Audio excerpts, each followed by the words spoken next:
Welcome back to Modern Retro Gal. My name's JL. Today's video is going to be a skincare. It is all about chemical exfoliation versus physical exfoliation. Which one should you choose? I've done a ton of research for this video for both chemical and physical exfoliations. I've learned a lot from estheticians that I have gone to and follow on Instagram. So I have a lot of information for you guys. So you may want to pause this video, get a pen and paper. If you want to jot down any notes, maybe a drink and a snack, because this is going to be potentially a little bit more lengthy video, a lot of talking, a lot of information. So you're going to want to stay hydrated. If you're new to my channel, I would love to have you as a subscriber. So don't forget to click that subscribe button and the bell down below so that you're always notified when I upload. A little bit about my channel and what I do here. I am a cruelty-free YouTuber. So all of the products and reviews that I do are on cruelty-free products. I try to give you as many vegan options as possible. My makeup tutorials tend to be a little bit modern, a little bit retro, because that's my aesthetic. Also, because I am a 40-year-old woman, they are always mature skin friendly and hooded eye friendly. Blech. Try saying that 5 times fast. So if you would like to learn all things exfoliation, let's get started. All right, before we get into things, I do want to put this disclaimer out there. I am not a licensed esthetician. I am a massive skincare lover, and as I have gotten older, I have really tried to focus in on all of the right products for my skin, including what kind of exfoliator is best and works best as my skin ages. So this video is going to be an informational video. I am not going to be recommending any specific products. I encourage you, if you hear about products that you are unsure of, ingredients that you're unsure of, that you do more research yourself to really educate yourself on what will work best for your skin. So we are going to start with physical exfoliation. We're going to start here because I feel like that is kind of the most well-known type of exfoliator out on the market. And in terms of consumer purchasing, I feel like that is the one that we're kind of most used to at this point. So physical exfoliators work by physically or manually removing or sloughing off dead skin cells from your skin. I do have notes down here, so that's why I'm looking down to make sure that I stay on on topic and as I'm going along. And so that's basically how a physical exfoliator works. You're going to probably use either your hands with a product, or you may have a device in order to do this.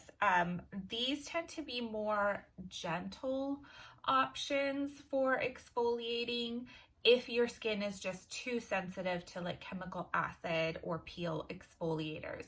I say that because there is some school of thought that chemical exfoliators are more gentle to the skin than a physical exfoliator is. I think that largely depends on the type of physical exfoliator. So ingredients that you will see in physical exfoliators could be apricot kernels, walnut shells, oatmeal, salt, sugar, rice powder, or sometimes some other kind of like microderm powder, not a scrub, but like a powder that you would add to a product and use to rub on your skin to exfoliate. Jojoba beads, other synthetic particles that would be used to slough or scrub, brush bristles, silicone brushes, or even your standard washcloth. So products that you are going to find these in are going to be scrubs or masks. Sometimes masks have them in, will be a combo. Microdermabrasion scrubs, electronic or non-electronic brushes, or silicone devices, which could be either electronic or non-electronic. A few pros about physical exfoliators is that they're pretty self-explanatory how they're used. You either use a brush or, like I said, the product, and you rub it to the skin, or use the device along your skin, and that will exfoliate your skin. So there's not a lot of like user error or learning curve. Sorry, I'm getting tons of notifications right now. So there's not a lot of user error or learning curve for these products. They're pretty self-explanatory how they are used. However, the major con is that you have actually a greater chance of uneven exfoliation with these devices. The reason being that you need to apply even pressure to each area of your face and exfoliate each area in the same time frame to get an even exfoliation. That can be a little bit more difficult when you're rubbing things on your face. I know in the past, when I personally used a physical exfoliator like a facial scrub, I tend to really kind of mainly focus on this area in here. And then kind of scrub on my forehead and scrub a little bit on my chin. So these areas were always more exfoliated than kind of this area.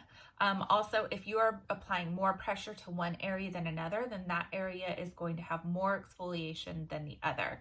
It may not be something that you necessarily notice right away, but over time you may feel like this product doesn't really work. I'm not really getting a good exfoliation on my skin, and it really could be because of that. You're just getting uneven exfoliation from uneven pressure and the product being applied and to different areas of the skin at different rates. So that is one of the big things with physical exfoliation that I see a lot of professionals say is an issue with, is that you really have to be more mindful of what you're doing.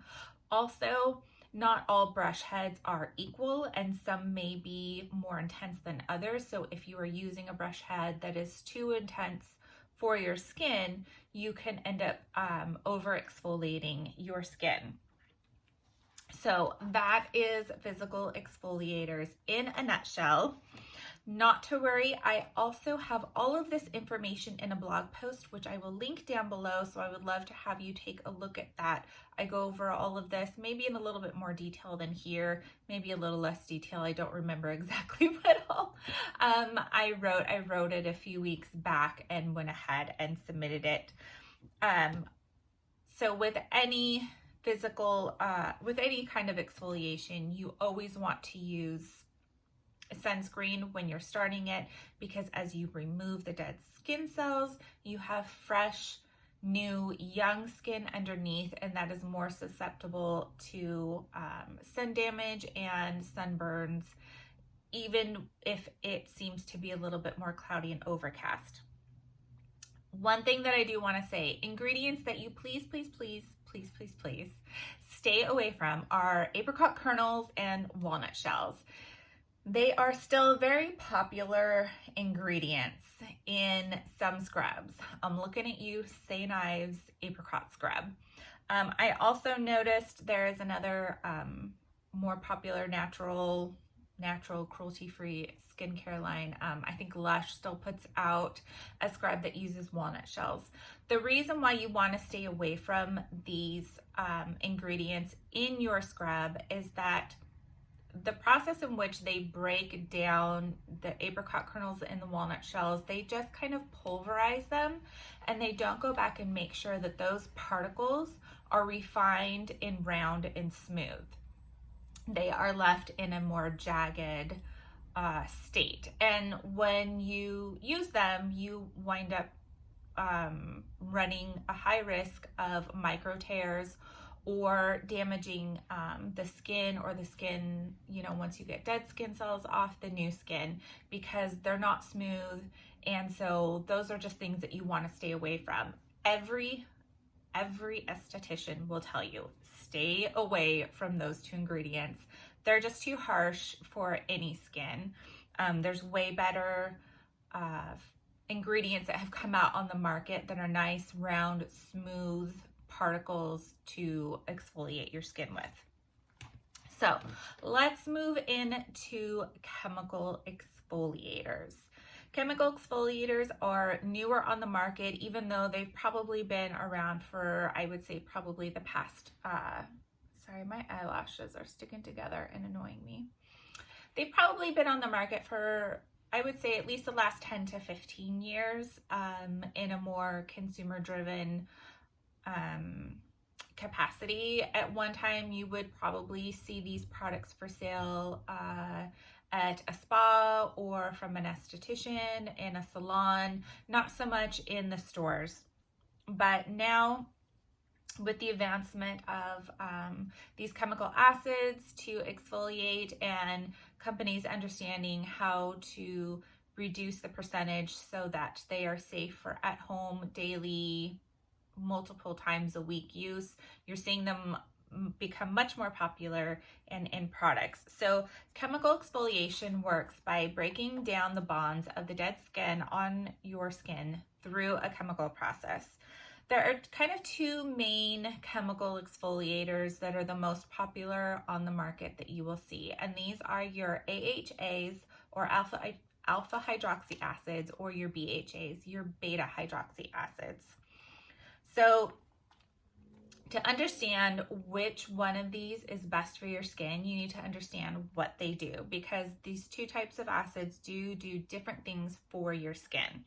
So AHAs, or alpha hydroxy acids, work on surface layers to remove the dead skin cells. They help to boost your natural collagen production.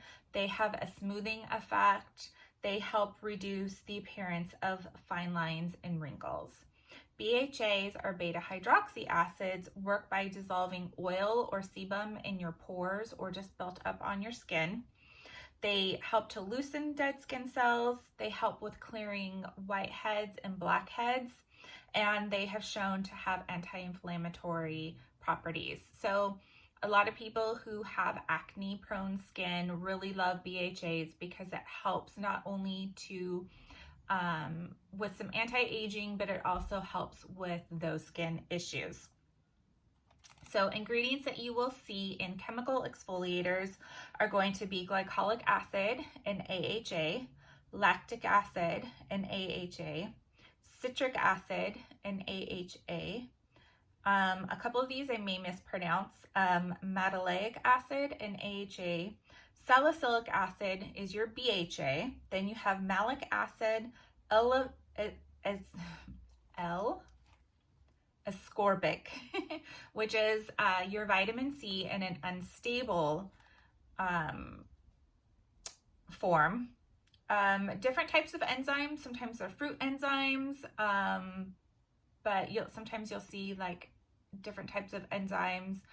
These typically are in like your natural products. And also I am including your retinol, so that would be retinol, retinoid, retinase. One quick thing about your retinol category is that they're not necessarily your typical or true chemical exfoliator. However, they work by increasing your skin's cell turnover rate to remove and get rid of dead skin cells on the skin. So in that sense, they are sort of an exfoliator because they are getting new skin to show and getting rid of the dead skin cell and some of the layers of the skin that are contributing to lines and wrinkles on the skin. So they are kind of in a category all to themselves, but they are also sort of a chemical exfoliator. But you want to be very careful when using a retinol product and an additional chemical exfoliator. So let's talk a little bit more about these chemical exfoliators. AHAs tend to be best for drier, sensitive skin or sun damaged skin. The main two that you are going to see in products is your lactic acid or your glycolic acid. Lactic acid tend to be the most I guess I should say the least harsh, or the most tolerated of all of the acids. So if you're new to chemical exfoliation, starting with lactic acid in its lowest percentage, typically 5%, is probably your best bet. Some people don't see a lot of results from lactic acid, even at the 5 or 10%, so they will move into glycolic acid. Not all glycolic acids are the same. Some can, depending on the company and what else they add into the product, some glycolic acids can be a little bit more harsh feeling on the skin than others. So if you try one glycolic acid product and you don't like it, you may want to check for reviews on other ones that seem to be a little bit more gentle. BHAs typically are best for oily and or acne prone skin. They're good if your skin doesn't tolerate AHAs at all because it is a much more gentle exfoliator. The reason why is because it is salicylic acid, which tends to be an ingredient in acne products. There is some debate whether or not a salicylic acid is a true chemical exfoliator or not. Some people feel like it is, some don't. Some feel like it's great for, should only be used for acne prone skin. Some people don't feel like it should be used for acne prone skin at all. There's a lot of information out there. Really, it's about trial and error and figuring out what's best for you. But if you go through all of the alpha hydroxy acids and you're just not finding one that you like, you may want to try a salicylic acid a few days a week and see how that goes, because it will provide some anti-aging properties because it is working on pore clarity and unclogging the skin, and so you may find some benefits with it. Again, always use a sunscreen, especially with chemical exfoliators. They can make your skin much more sensitive to sun exposure, so you really want to make sure that you have a good sun protection when you start using them, especially with retinols. Retinols will make your skin the most sensitive to sun exposure, so always use sun protection and even a hat or something to shield your skin when you first start using it. So products that you will see chemical exfoliators in include topical serums that you either leave on the skin or rinse off. Face masks, sometimes you will see them with these chemical exfoliators like enzymes or even glycolic acid in them. Moisturizers at times can have some of these in them. Face washes, toners, facial moisturizers. Oh, I think I said that twice, sorry. Some facial oils, and then peel gels. Peel gels are the ones that it's like a gel and you put it on your skin, and as you rub it around, they start to ball up because they're grabbing and pulling the dead skin cells off. So that's what those are. Now, chemical exfoliators can be very easily overused. You need to make sure that you read the directions on the packaging to understand if this is a daily use product or a product that is only used a few times a week or once a week. They can also be overused if you have them in your entire skincare regimen. So if you have a face wash, a toner, a serum, a moisturizer that all have some sort of AHA or BHA product in it, you can either end up overdoing it and over exfoliating your skin. My recommendation is to keep it at 1 to 2 products in your regimen, and just be really aware, start slowly. Another thing is that with these products, you want to start at a lower percentage if you're new to the chemical exfoliating game. You don't want to jump in with a high percentage exfoliator because you just want nice, fresh, youthful looking skin, or you just want the best results right away.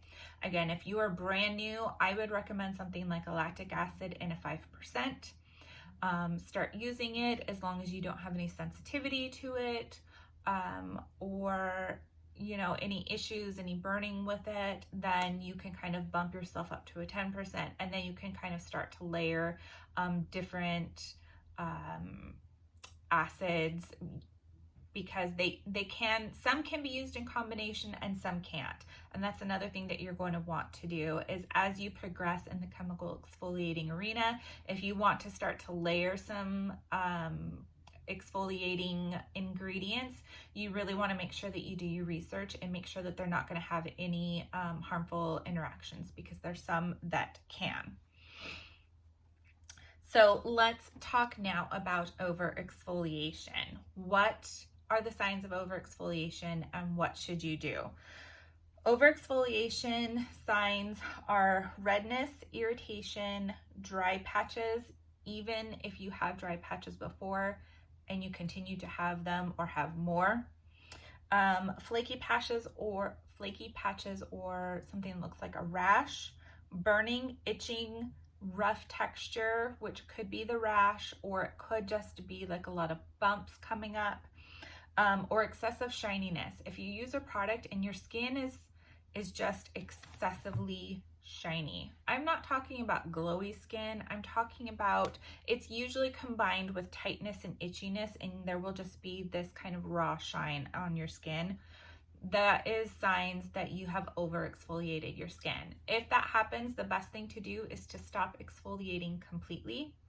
You're going to want to use very gentle moisturizers and face washes on your skin, and you want to continue this until all signs have 100% cleared on your skin. So no more signs of over exfoliation at all.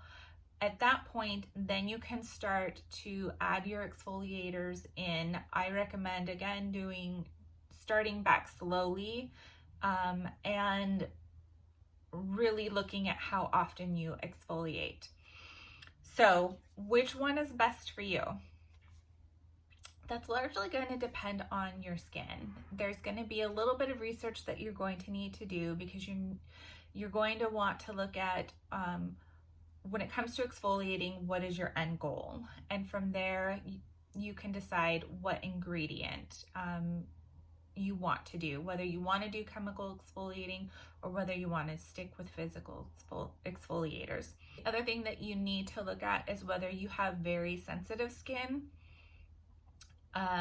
If you have any sort of other skin concerns, things like rosacea, you're going to want to do a lot of research on what exfoliators are best when dealing with sensitive skin or skin issues like rosacea. If you have a lot of really severe acne, or if you're very acne prone, something like a salicylic acid or a BHA is probably going to be a better exfoliator for you, but you're going to want to do a lot of research on proper application, because that has a lot to do with how your skin reacts to those types of exfoliators.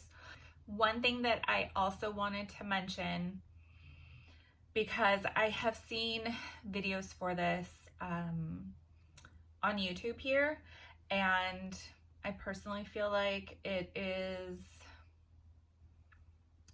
very dangerous. Most of the YouTubers that put out these videos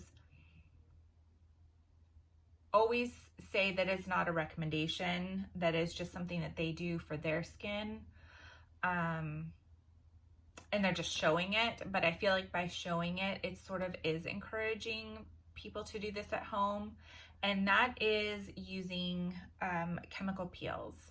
And I'm not talking about products that you can go into a store and purchase, or online from a company that is a chemical exfoliator that's called a chemical peel.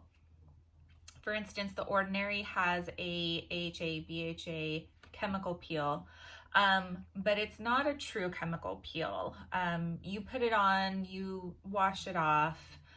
It's one that I recommended, or that I've used a lot in the past.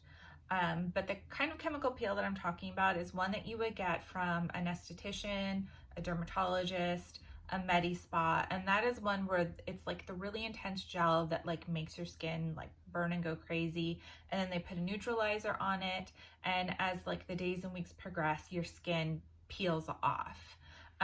You know, those like really intense deep chemical peels. I've seen videos on YouTube where people show themselves using these products. They typically buy the products off of Amazon because they're not a professional, and so they can't go into a cosmetology, what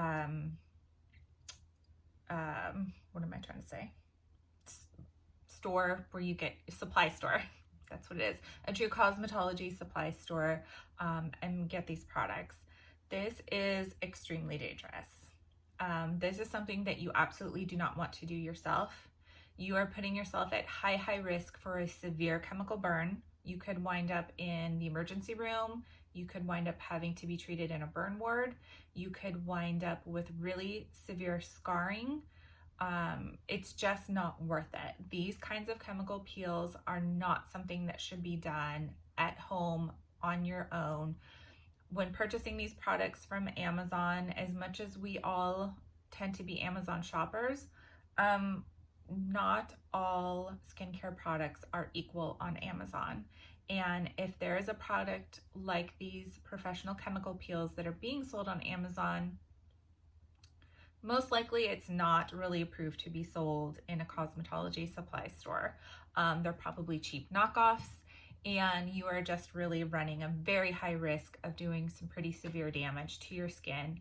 So please don't use these. Please don't follow any advice from anyone on YouTube on how to do this to yourself. It's not worth it. There is a reason why these services tend to be a little bit more pricey, is because you need to know exactly how to use these products and to have the proper products with safe ingredients in them. And doing it yourself and buying something cheap off of Amazon is not the way to go.